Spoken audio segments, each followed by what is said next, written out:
सभी डीएलएड साथियों को नमस्कार। आप सभी का स्वागत है मेरे चैनल पर।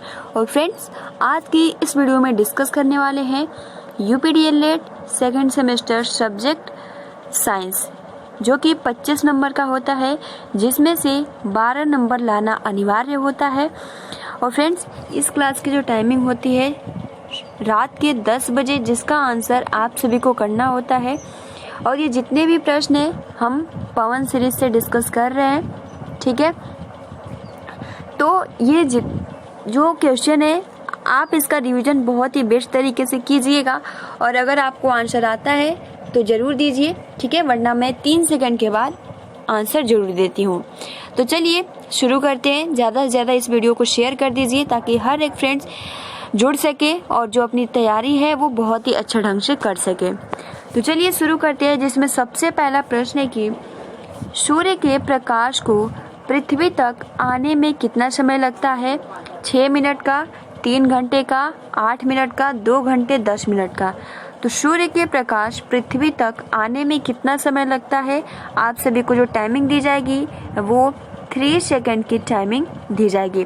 तो बताइए फ्रेंड्स, सूर्य का प्रकाश पृथ्वी तक आने में कितना समय लगता है? और सूर्य का चक्कर कौन लगाता है, इसका आंसर करना है। और पृथ्वी का चक्कर कौन लगाता है, इसका आंसर आप सभी को करना है।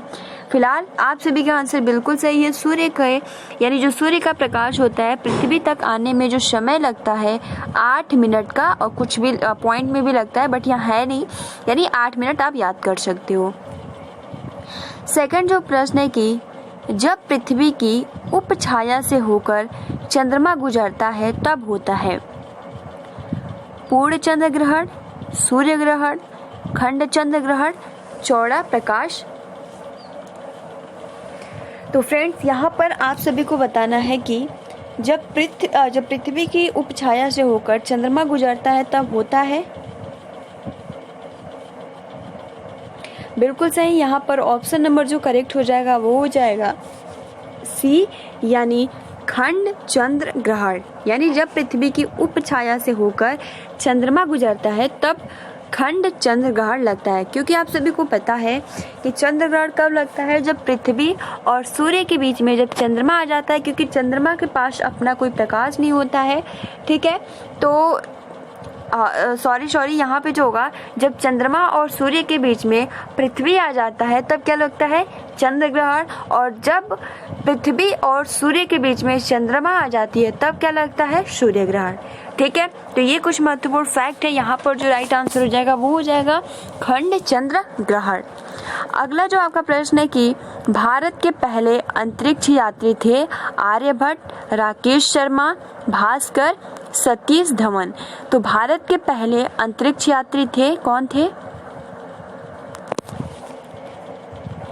बिल्कुल सही। यहाँ पर option number B correct answer हो जाएगा।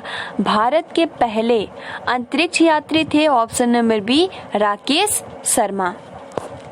अगला जो प्रश्न है कि नासा का मुख्यालय स्थित है आंध्र प्रदेश, बंगलुरु, यूरोपीय संघ, वाशिंगटन डीसी। तो नासा का मुख्यालय स्थित है कहाँ पर है?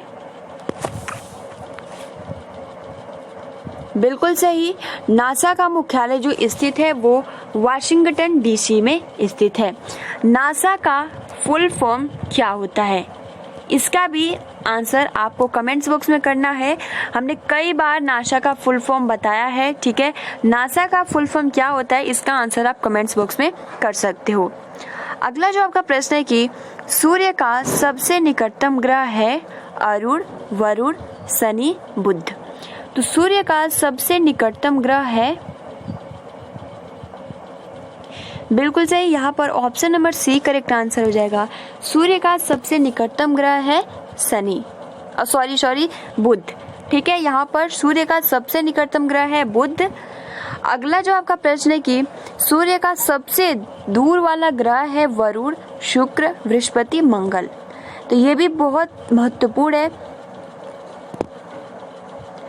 सूर्य का सबसे दूरस्थ ग्रह है यहाँ पर, बिल्कुल सही। ऑप्शन नंबर जो हो जाएगा वो हो जाएगा फर्स्ट वाला वरुण, और सबसे नजदीक जो होता है वो होता है बुध, और सबसे दूर वो होता है वरुण।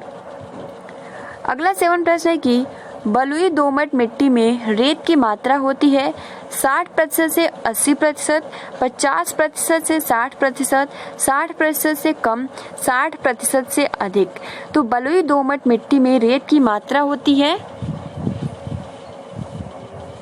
बिल्कुल सही, यहाँ पर ऑप्शन नंबर जो हो जाएगा वो हो जाएगा 60% से 80%। ऑप्शन नंबर यहाँ पे फर्स्ट करेक्ट आंसर होगा। अगला प्रश्न है कि नियमित खाद के प्रयोग से होती है उपज की वृद्धि, मिट्टी की वृद्धि, पानी की वृद्धि, इनमें से कोई नहीं। तो बहुत इजी प्रश्न है। नियमित खाद के प्रयोग से पानी की वृद्धि नहीं होती है, मिट्टी की भी वृद्धि नहीं होती है, क्योंकि उपज अच्छा हो इसलिए खाद का यूज़ किया जाता है, इसलिए उपज की वृद्धि। अगला प्रश्न है 9वां की कंपोस्ट खाद बनाई जाती है गोबर से, कूड़ा कचरा से, अ एवं ब दोनों से, इनमें से कोई नहीं। तो कंपोस्ट खाद बनाई जाती है, बिल्कुल सही, यहाँ पर जो आंसर हो जाएगा यानी गोबर से भी बनाया जाता है और कूड़ा कचरा से भी। तो कंपोस्ट खाद बनाई जाती है, option number C correct answer हो जाएगा, अ तथा ब दोनों। 10 नंबर क्वेश्चन है कि नाइट्रोजन उर्वरक से पौधे बढ़ते हैं अति शीघ्र गति से, धीमी गति से, बढ़ते ही नहीं, इनमें से सभी। तो नाइट्रोजन उर्वरक से पौधे बढ़ते हैं, क्या होगा आंसर? तो फ्रेंड्स नाइट्रोजन उर्वरक से पौधे बढ़ते हैं अति शीघ्र गति से। अगला जो प्रश्न है 11 नंबर की कीटनाशक दवाओं के प्रयोग से वृद्धि होती है रोगाणु प्रतिरोधों में, कीड़े मकोड़ों में, इल्लियों में, इनमें से कोई नहीं। तो कीटनाशक दवाओं के प्रयोग से वृद्धि होती है, तो फ्रेंड्स यहाँ पर हो जाएगा रोगाणु प्रतिरोधों में, option number first correct answer हो जाएगा। अगला आपका प्रश्न है खरीफ की फसल है गेहूं, मटर, चना, धान। एक रबी का फसल होता है, एक खरीफ की फसल होता है। तो फ्रेंड्स आप सभी को पता है रबी की फसल में गेहूं सब आ जाता है और खरीफ की फसल में धान आ जाता है, यानी ऑप्शन नंबर डी यहाँ पर करेक्ट आंसर होगा। अगला जो प्रश्न है कि 13 की हैरो खेत से क्या निकालने का काम आता है? खरपतवार, मिट्टी, पानी, उपयुक्त में से कोई नहीं, उपयुक्त सभी। तो हैरो खेत से निकालने के काम आता है, हमने पहले भी ये क्वेश्चन डिस्कस किया था। तो फ्रेंड्स यहाँ पर जो राइट आंसर होगा हैरो खेत से निकालने का काम आता है, ऑप्शन नंबर जो हो जाएगा वो हो जाएगा खरपतवार हैरो खेत से निकालने का काम आता है। यानी जो भी खेत में मतलब यूजलेस जो भी खरपतवार होते हैं इसको इसी यंत्र से निकाला जाता है। अगला जो प्रश्न है कि डिबलर से बुआई नहीं होती है गेहूं की, चने की, धान की, बाजरा की, क्योंकि फ्रेंड्स आप सभी को पता है कि डिबलर जो है वो बीज खेतों में डालने का काम करता है, लेकिन जो धान होता है, धान का जो बीज होता है वो उसकी रुपाई होती है। तो डिबलर से बुआई नहीं होती है किसकी? तो यहाँ पर गेहूँ की भी होती है, चने की भी होती है, बाजरा की भी होती है। और गेहूँ के क्या होते हैं? यहाँ पे बीज होते हैं, ठीक है, धान के भी बीज होते हैं, लेकिन सबसे पहले तो उसको एक खेत में लगाया जाता है, उसके बाद धान की रोपाई होती है, इसलिए उसमें डिबलर का यूज नहीं हो पाता है। तो यहाँ पर जो करेक्ट आंसर हो जाएगा धान की। अगला जो 15 प्रश्न है कि सिंचाई की कटाऊ पानी विधि है अपलवान या प्रवाह विधि, कूड़ा विधि, कवारी विधि, छिटका विधि। तो सिंचाई की कटाऊ पानी विधि है, बिल्कुल सही, यहाँ पे ऑप्शन नंबर फर्स्ट हो जाएगा अपलावन या प्रवाह विधि। 16 प्रश्न है कि बल का SI मात्रक क्या है? न्यूटन, जूल, अर्ग, मीटर। तो बल का SI मात्रक क्या है? बिल्कुल सही, बल का SI मात्रक जो है वो है न्यूटन, ऑप्शन नंबर यहाँ पे फर्स्ट करेक्ट आंसर होगा। 17 प्रश्न है कि MKS पद्धति में कार्य का मात्रक है newton, joule, metre, newton plus metre. तो MKS पद्धति में कार्य का मात्रक है, बिल्कुल सही, MKS पद्धति में कार्य का मात्रक है, ऑप्शन नंबर बी हो जाएगा जूल, ठीक है। अगला आपका प्रश्न है 18 नंबर की किसी वस्तु में गति के कारण कार्य करने की क्षमता को कहते हैं गतिज ऊर्जा, स्थितिज ऊर्जा, यांत्रिक ऊर्जा, विद्युत ऊर्जा। यानी किसी वस्तु में गति के कारण कार्य करने की क्षमता को हम क्या बोलते हैं? बिल्कुल सही, उसको हम बोलते हैं यहाँ पर गतिज ऊर्जा। अगला 19 नंबर प्रश्न है कि चिमटा उदाहरण है प्रथम श्रेणी उत्तोलक का, द्वितीय श्रेणी उत्तोलक का, तृतीय श्रेणी उत्तोलक का, एक मशीन का। तो फ्रेंड्स चिमटा उदाहरण है, जैसे कि फ्रेंड्स आप सभी को पता है, हमने कई बार बताया, क्योंकि जो यहाँ पर जो उत्तोलक होता है, ठीक है, जो उत्तोलक होता है वो बहुत ज़्यादा महत्वपूर्ण है। उत्तोलक के कितने टाइप होते हैं? तो 3 टाइप होते हैं। एक तो प्रथम प्रकार का उत्तोलक, दूसरा द्वितीय प्रकार का उत्तोलक और तीसरा तृतीय प्रकार का उत्तोलक। प्रथम प्रकार का उत्तोलक देखिए 3 होता है, एक होता है आलम, दूसरा होता है आयास, तीसरा होता है आपका कार्य। आलम्ब क्या होता है? जो भी गति यानी जो भी दिशा दिखाने का काम करता है, जहाँ से उसका पॉइंट होता है। जैसे कि कैंची हो गया तो उसमें जो बीच का पॉइंट यानी घूम सकता है जहाँ से, उसको ही हम आलम्ब कहते हैं। ठीक है। आयास किसे कहते हैं? यानी एफर्ट, यानी जो हम बल लगाते हैं। कार्य यहाँ आप कह सकते हो जो हमारा कार्य होता है किसी भी सामान से, किसी भी वस्तु से, उसे हम कार्य बोलते हैं। तो यहाँ पर फर्स्ट प्रकार का जो उत्तोलक होता है उसमें क्या होता है? बीच में आलम्ब होता है और एक तरफ यहाँ हम बल लगाते हैं और एक तरफ कैंची, मतलब एक तरफ हमारा काम होता है। तो इसका जो एग्जाम्पल हो जाता है वो होता है कैंची। सेकंड प्रकार का जो उत्तोलक होता है, इसमें जो कार्य होता है वो बीच जो होता है, जो भार होता है, या आप कह सकते हो कार, यहाँ बीच में होता है, जो भार होता है बीच में रखता है, हम इधर से एफर्ट लगाते हैं। ठीक है। और उसके बाद देखिए तृतीय प्रकार के उत्तोलक में जो होता है, हम बीच में एफर्ट लगाते हैं, ठीक है, यानी बल लगाते हैं, यहाँ से आलम्ब होता है और यहाँ पर हमारा काम होता है। फॉर एग्जाम्पल जो चिमटा है वो क्या है? तृतीय प्रकार का उत्तोलक है। इसलिए यहाँ पर ऑप्शन नंबर क्या हो जाएगा? तृतीय श्रेणी का उत्तोलक जो है वो चिमटा है। और भी बहुत सारे उदाहरण हम आप सभी को बताए थे, जैसे कि जो खेलने वाला बैट होता है, ठीक है, जो खेलने वाला बैट होता है वो इसी प्रकार से होता है। जब बल्ला चलाते हैं तो ये क्या होता है, यहाँ पर ये पकड़ते हैं, यानी मतलब दोनों किसी भी साइड हम उसको घुमा सकते हैं, उसको एक दिशा दे सकते हैं। ठीक है। और यहाँ पर हम बल लगाते हैं, ठीक, और यहाँ पर हमारा कार्य होता है। तो यहाँ पर अगर हम देखते हो तो बीच में एफर्ट लगाते हैं, आयास लगाते हैं, इसलिए किस में आएगा? तो आपका ये तृतीय प्रकार का उत्तोलक में आएगा। ठीक है। जैसे बैडमिंटन हो गया, बहुत सारे एग्जाम्पल है।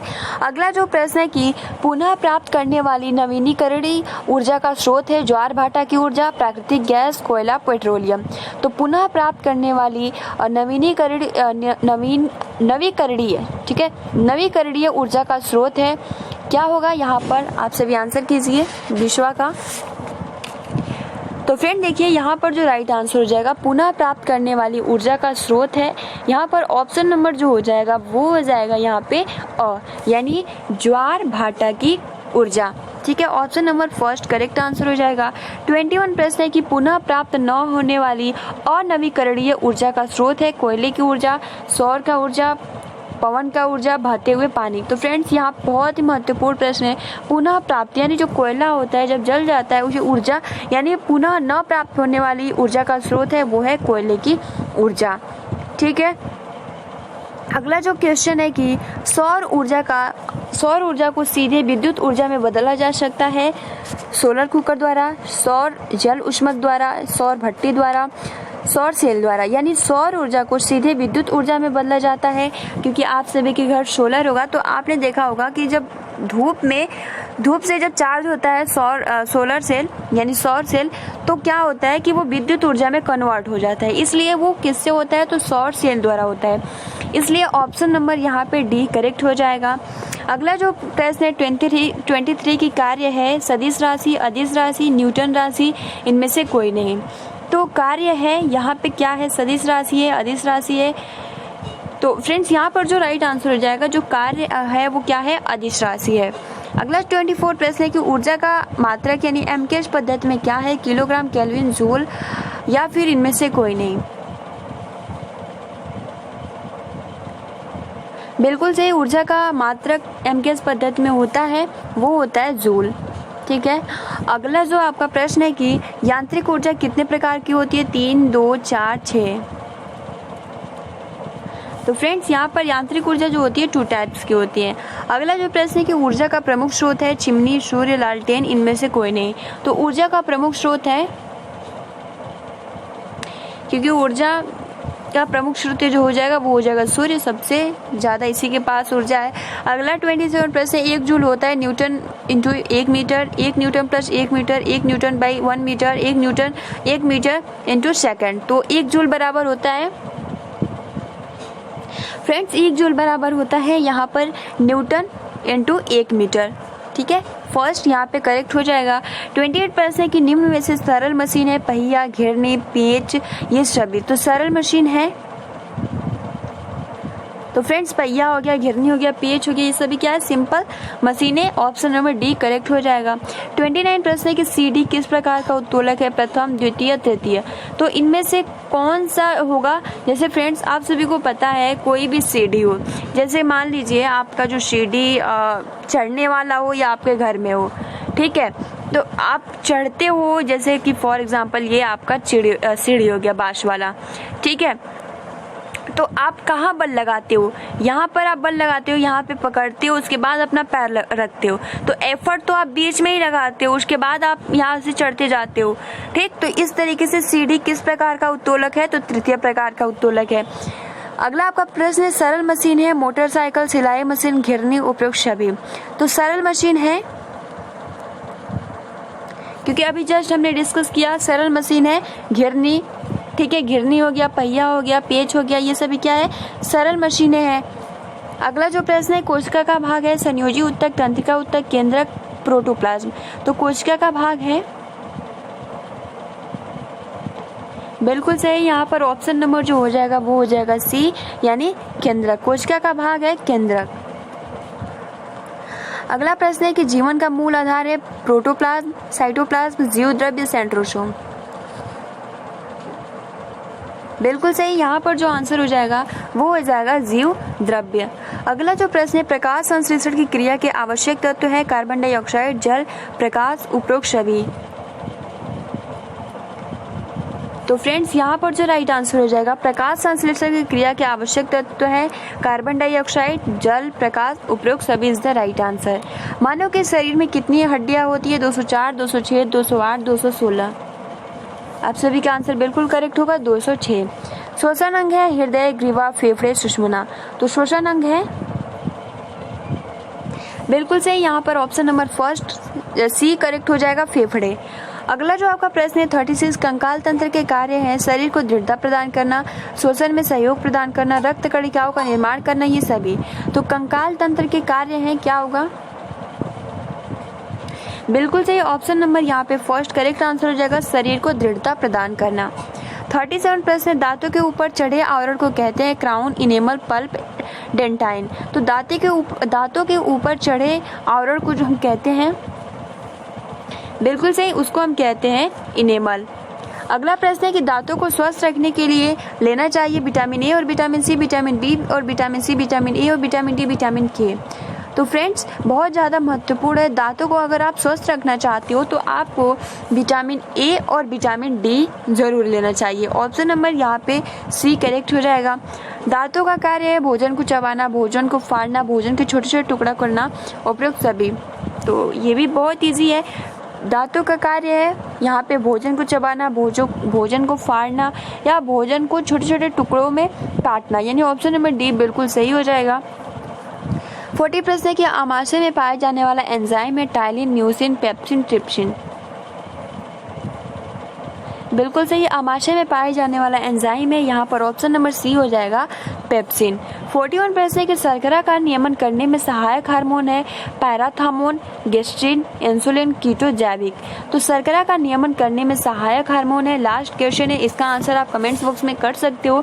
तो ये जितने भी 41 साइंस के पवन सीरीज के क्वेश्चन थे जो कि एग्जाम के पॉइंट ऑफ व्यू से बहुत ज़्यादा महत्वपूर्ण है, ठीक है। तो फ्रेंड्स आज के लिए इतना ही, वीडियो को अभी तक आपने लाइक नहीं किया है तो प्लीज़ गाइज लाइक कर सकते हो। और फ्रेंड्स आज के जितने भी डे के वीडियोज़ है, अगर आपने वो नहीं देखा है तो आप चैनल को विजिट करके और देख लीजिएगा, ठीक है। तो फ्रेंड्स आज के लिए इतना ही। और इंग्लिश का जो हमने शॉर्ट क्वेश्चन आज जैसे कि पार्ट 1 और पार्ट 2 में हमने जो बहुविकल्पीय प्रश्न था पूरा ख़त्म कर दिया इंग्लिश का, और अब very short answer type question discuss कर रहे हैं, ठीक है। तो अगर आपने वो वीडियोज़ नहीं देखा है तो प्लेलिस्ट कमेंट्स बॉक्स में मिल जाएगा, वो आप वहाँ से जाकर देख सकते हो। Thanks for watching, take care and हाँ, आप सभी को मेरी तरफ से शुभ रात्रि, good night, have a sweet dreams.